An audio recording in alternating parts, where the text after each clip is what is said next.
Right now, this year, we're celebrating the 50th anniversary of Paul VI's issuing of Humanae Vitae. Just to create a reference for myself, I was 19 years old 50 years ago when Humanae Vitae was issued. I was a college seminary student. I think Pope Paul VI truly was guided by the Holy Spirit when he wrote and issued Humanae Vitae. I think he was able to look beyond the immediate circumstances of that day, 1968, and was able to understand that the world was changing, and not necessarily changing in a good direction. I think he was able to understand that marriage was slipping, that the idea that a man and a woman would commit themselves for their entire lives, that they would love each other, that would really be the heart of their existence for the two of them, that notion was beginning to be put aside. And if we look back and see what has happened in those 50 years, it's hard to deny that in the Western world anyway, that marriage has begun to deteriorate. The divorce rates are substantial, much more than they were in 1968.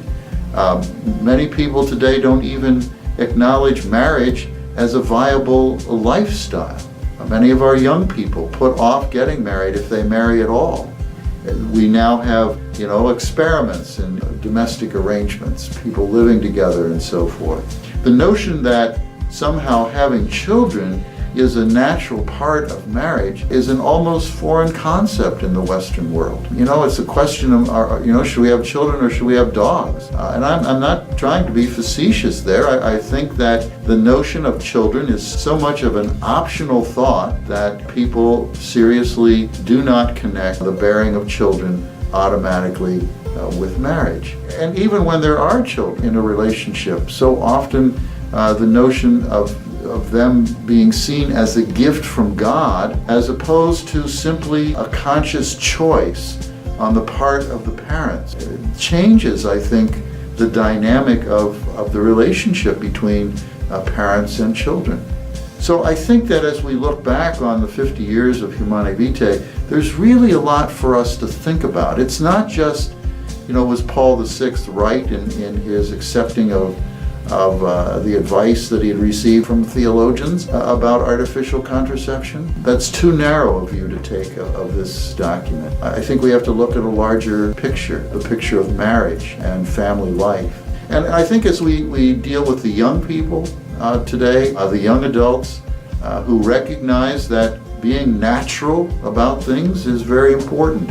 So as we celebrate 50 years of Humanae Vitae, perhaps in one sense an encyclical that at its time was seen as very narrow, focused on one very specific issue, we're able to see it now in a much larger context and to recognize that it does have a lot to say about the beauty of marriage, the beauty of parenthood, and the beauty of the way in which God has created us.